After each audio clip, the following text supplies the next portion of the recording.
Bonjour à tous et bienvenue dans une nouvelle vidéo YouTube dans laquelle aujourd'hui je vais un petit peu faire mon bilan depuis que j'ai commencé à investir en bourse. Donc il faut savoir que j'ai 24 ans, j'ai investi plus de 10 000 euros en bourse. Là on est même à 14 000 si on prend à la fois le PEA et le compte titre. Et je me dis que ça peut être intéressant que je fasse une petite vidéo pour expliquer finalement le bilan que je peux en tirer, un petit peu les leçons que je peux en tirer principales. Je me dis que ça peut servir à tout le monde. Donc ça peut être intéressant justement d'évoquer ces différentes leçons que j'ai apprises en ayant placé 10 000 euros en bourse à 24 ans.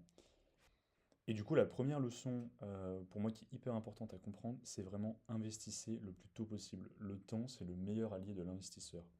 Vraiment, même si vous pouvez commencer, ne serait-ce qu'à 20 ans, à mettre 200-300 euros par mois, c'est hyper important, et pour moi, pour deux raisons. Et je vais vous les montrer juste après. Mais déjà, la première raison, c'est évidemment les intérêts composés. C'est-à-dire que plus vous placez de l'argent longtemps dans le temps, plus les intérêts vont s'accumuler. C'est-à-dire que quand vous placez 1000 euros et que ce placement fait 10% par an, bon bah, la première année, vous allez gagner 100 euros. Donc vous êtes à 1100 euros. L'année d'après, il refait 10%. Mais cette fois, il fait 10% pas sur 1000 euros, mais sur les 1100. Et ainsi de suite. Et donc, sur un temps long, c'est hyper puissant. Pour vous démontrer ça, je me dis que ça serait intéressant de vous montrer un petit calcul d'intérêt composé de deux personnes. En fait, une personne qui va placer 200 euros par mois à 11%, donc qui est le rendement à peu près voilà, moyen du S&P 500 par exemple, qui va placer ses 200 euros par mois pendant 30 ans, versus quelqu'un qui va placer 500 euros par mois, mais pendant 20 ans. En fait, c'est simple, la question ça peut être, bon, bah voilà, la personne qui commence à 25 ans a commencé à investir, à 25 ans on n'a pas forcément énormément de moyens, bon bah je décide de placer 200 euros tous les mois, même à 25 ans, jusqu'à mes 55 ans, versus quelqu'un qui, au début, bah, notamment moi je l'ai connu, hein, qui peut un peu se foutre de vous en disant non mais c'est ridicule de mettre 200 euros tous les mois, moi j'attends d'avoir une meilleure situation et je placerai beaucoup plus, et donc il décide de placer 500 euros par mois. Ce qui est intéressant dans cette simulation, c'est que la personne qui a placé 500 euros par mois, in fine, elle aura placé plus d'argent en bourse. Parce que 500 euros par mois, ça revient à 6 000 euros par an sur 20 ans, ça revient à 120 000 euros. Là où la personne qui place 200 euros par mois pendant 30 ans, 200 euros par mois sur une année, ça revient à 2400, et en gros sur 30 ans, ça revient à un peu plus de 70 000 euros. Donc la personne qui a investi 500 euros par mois a placé plus, et pourtant regardez les résultats. Au bout de 30 ans, la personne qui a placé 200 euros par mois, elle va avoir plus de 500 000 euros et elle va avoir gagné tout ça d'intérêt. Donc, ce que je vous disais, elle a finalement placé que 70 000 euros, elle a eu 430 000 euros d'intérêt.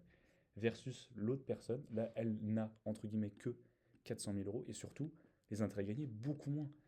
Et c'est là où c'est hyper important. C'est vraiment, s'il vous plaît, investissez le plus tôt possible pour ça. Vraiment, enfin, c'est hyper puissant les intérêts composés, mais il faut commencer tôt. Et la deuxième raison pour laquelle pour moi c'est hyper important de commencer tôt, je vous montre ici en fait mon portefeuille. Vous voyez, moi j'ai commencé à investir au début, donc on remontait même à 2021. Et bon, j'avais mis 100 euros. Et puis après, je mettais 50 euros par mois. Enfin, j'étais étudiant, j'étais en alternance, je n'avais pas beaucoup de moyens. Mais en fait, le gros intérêt de placer un tout petit peu d'argent au début, c'est que vous allez voir comment vous allez réagir. Parce que la bourse, c'est hyper psychologique. C'est hyper important d'avoir confiance en ses placements et c'est hyper important de, même quand vous voyez du rouge, de continuer à investir. Parce que moi, j'ai des potes qui ont commencé à investir, qui d'un coup se sont dit, allez, moi je commence, j'ai mis le côté, allez, je mets 500 euros maintenant par mois depuis que je suis en CDI. Et en fait, bon, ils checkent leur téléphone tous les jours, ils voient qu'ils sont en négatif de 2%, ils paniquent, ils vendent, après ils rachètent, enfin, ils font n'importe quoi. Moi, en ayant mis un petit peu d'argent, vous voyez, pendant tout un moment, j'étais vraiment négatif. Au plus bas, bon, c'est vrai que j'ai eu de la chance, mais au plus bas, j'ai perdu jusqu'à plus de 3%, je perdais quand même 150 euros. Moi, à ce moment-là, j'avais 22-23 ans, j'étais quand même 150 euros, ça m'embête de les perdre. Mais l'avantage, c'est que j'ai vraiment commencé, entre guillemets, à avoir le mindset de l'investisseur, c'est-à-dire, je voyais du rouge, je me disais, bah, c'est pas grave. Parce que je vais, du coup, ça veut dire que je vais acheter des actifs de qualité à un prix encore inférieur par rapport à ce que j'avais acheté. Donc, c'est très bien. Et vous voyez que sur le temps long, quand je parlais des intérêts composés, bah, vous voyez, bon, là, en plus, depuis que j'ai mis en place ma stratégie de TFF et de levier, ça s'est évidemment accumulé. Mais c'est pour dire que c'est hyper important. Et en fait, je sais que demain, là je suis à plus de 60% de plus-value. Mais si mes 7000 ils redescendent à 2-3 000 euros et que d'un coup je perds de l'argent, je m'en fiche. Je continue d'investir tous les mois parce que j'ai hyper confiance et je sais que la bourse, mathématiquement, c'est un super moyen de s'enrichir. Il faut être hyper constant. Donc, s'il vous plaît, les gars, vraiment investissez tôt pour aussi commencer à voir comment vous allez réagir. Placez même 50, 100 euros par mois. Évidemment, et je ne serai pas le vendeur de rêve à vous dire, comme je vois des vidéos qui vous disent placez 100 euros par mois et vous aurez votre million à la retraite ou autre. Je pense que le but quand on investit, c'est de partir à la retraite un peu avant. Mais commencez avec 100, 150, 200 euros par mois. Voyez déjà comment vous allez réagir pendant un an. Vous voyez quand vous voyez du vert et que vous vous dites oh putain c'est génial, il faut que je vende, il faut que j'en rachète plus, ou quand vous voyez du rouge, comment vous réagissez. Et si vous voyez que vous réagissez bien, bon bah tant mieux, et continuez à investir de plus en plus. Et vraiment, moi, c'est ce que j'ai fait. Et donc maintenant, bah, j'ai plus de 14 000 euros qui est investi entre le PEA et le CTO, le compte titre ordinaire. Et vraiment, c'est hyper important ça. S'il vous plaît, les gars, vraiment, commencez le plus tôt possible avec des petits montants, parce que je vous jure qu'on ne se rend pas compte de la puissance des intérêts composés. Et le deuxième enseignement que je peux vous donner, c'est vraiment arrêter de regarder le rendement au début. Il y a des actifs qui vont vous permettre de devenir riche et de décupler votre patrimoine, et des actifs qui vont vous permettre de devenir riche. En fait, vos investissements, c'est comme la plante, ouais. C'est petit à petit. Vous ne pouvez pas passer de l'étape 1 à l'étape 5 directement. Ça m'énerve, mais vraiment ça m'énerve de voir des portefeuilles de 10 000 € de PEA où les gens ils ont 25 ans et leur première position c'est du total qui a 5% de rendement. Et en fait, pourquoi ça m'énerve? Parce qu'une des positions principales des investisseurs sur le PEA, c'est Total Energy. C'est une super belle boîte. Vous voyez, vous avez un rendement de 5,8%. Ça veut dire que si vous investissez 100 € dessus, vous aurez 5,80 €. Donc à partir de 1000, 10 000 € dessus, ça fait déjà des petites sommes qui sont sympas. En fait, ce qui m'énerve, c'est de voir des jeunes en fait, qui ont mon âge. Donc la stratégie quand on est jeune, c'est justement de faire grossir ce patrimoine, que ces 10 000 deviennent rapidement 100 000, puis 200, puis 300 000. Et en fait, à ce moment-là, de switcher sur une stratégie dividende.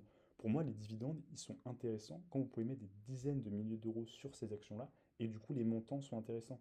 Moi, pour tout vous dire, au tout début, quand j'ai commencé à investir, bah, justement sur PEA, je commençais à avoir du total, et je notais tous les mois le montant de dividende que j'avais. Et comme j'investissais sur des bonnes actions, le dividende, comme vous voyez ici, en fait, il croît année après année. Donc en fait, bon là, il y a eu un dividende exceptionnel, mais vous voyez, tous les ans, en fait, il augmente. Donc tous les ans, c'est super. Psychologiquement, on se dit, putain, on a toujours un peu plus d'argent.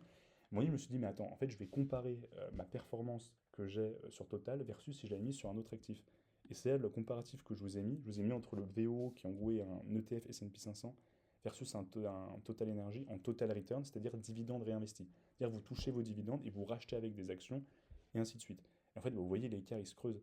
Et en fait, quand on est jeune, c'est beaucoup plus intéressant d'avoir ce 100% de performance sur 10 000 € plutôt que juste 45%. Total, c'est super, mais moi, Total, je l'achèterai quand j'aurai mon PEA qui sera blindé à 150 000, que les intérêts composés seront passés, que j'aurai peut-être 200 000 300 000 et que je mettrai 100 000 € sur Total. À ce moment-là, je toucherai quasiment 6 000 € de dividendes. Là, ce sera intéressant, je pourrais en vivre. Mais sinon, en fait, ça sert à rien. Et je sais que psychologiquement, c'est super satisfaisant d'avoir des dividendes.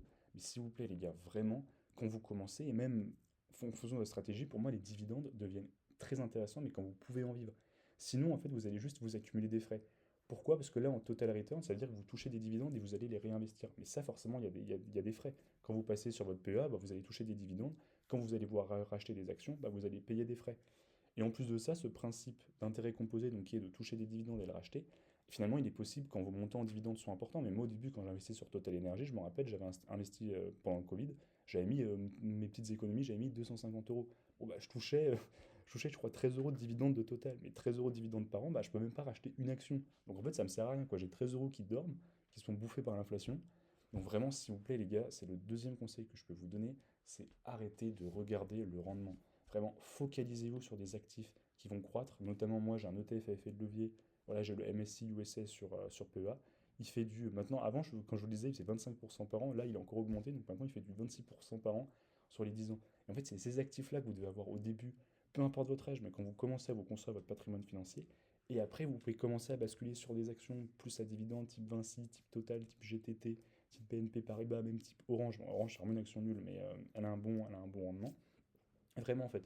Parce qu'évidemment, je pense que les gens le savent, mais le rendement, c'est simplement, en fait, c'est comparatif au prix de l'action. C'est-à-dire que souvent, les actions qui ont un gros rendement, bah, c'est qu'en fait, leur action, elle ne vaut pas beaucoup.